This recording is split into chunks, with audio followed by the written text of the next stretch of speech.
mga ka-Fishbang, nakita-kita naman tayo ulit. Ngayon kasi inagahan natin yung order natin ng notebook. May nakita kami na mga murang notebook ngayon. So, kumuha kami ng 20 pieces. So, 10 sila. Actually, may notebook pa naman sila. Pero, syempre, mas maganda kung meron pang extra.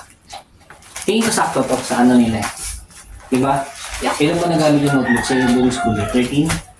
Oh, so, ayun. Pero madali maubos na kasi 80 leaves lang. So, ayun. Nakita lang namin to sa TikTok shop. So, ayun. Napakamura pa niya ngayon. Around 165 yata siya per 10 pieces. Mga ganun. So, 20 pieces siya. Spring na din siya, guys. Spring ba to?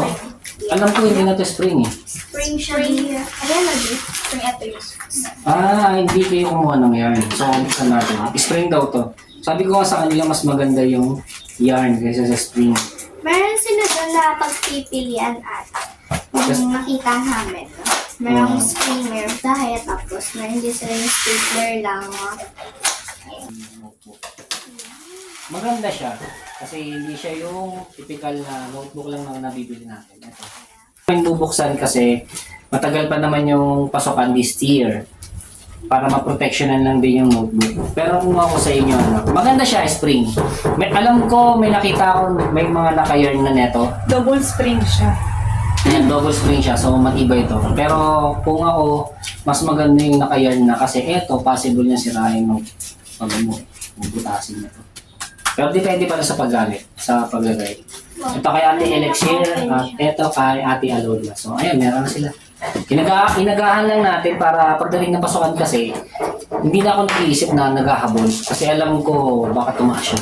Baka ngayon 165 siya, baka sa susunod 190 to 210 na bawat isa. So, mas maganda na agapan natin, di ba? Silang dalawang order niyan eh, kaya ginawa ko na lang. Kasi sabi ko nga mura nga. Kasi nung bumili ako nung last year na pasukan na, mas mataas yun eh, 200 plus. So, Maganda rin yung quality ng papel. nahawakan nga eh. Kaya ikaw, nahawakan mo yung papel. Ito, hawakan mo. Magandang quality ng papel. Hindi na namin bubuksan.